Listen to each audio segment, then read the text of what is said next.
terms of sourcing.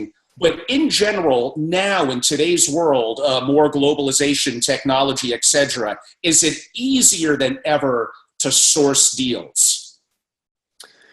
I would say, ironically, no. The proliferation of the channels, I think, is made, and also where we are in the market cycle. I think we're in a very frothy time. If we're talking about, I'm not talking about venture capital where I have much less experience, but in buyouts and in growth capital and whatnot, there's just an overabundance of capital and dry powder from the private equity firms.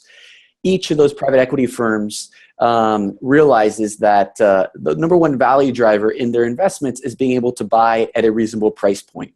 And so everybody is looking for off-market deals and deals where they can get in a less competitive environment. And so, the reality is that, very often, you're competing implicitly with a lot of these funds in finding opportunities.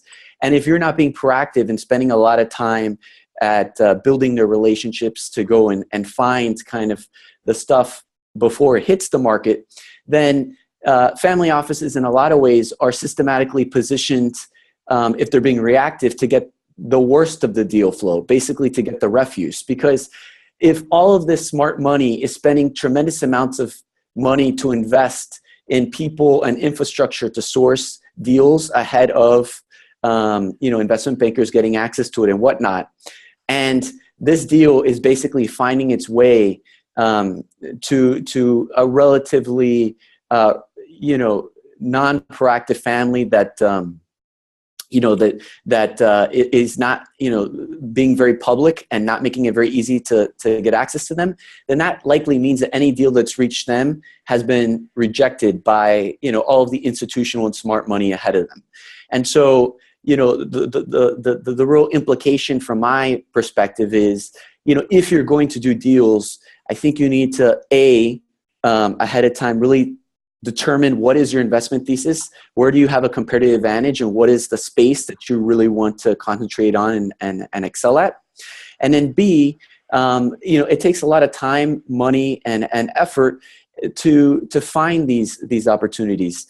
For example, going to conferences for that specific industry or subject matter that you're trying to develop relationships with, speaking to relevant consultants and intermediaries and other stuff, speaking to also investment bankers and brokers.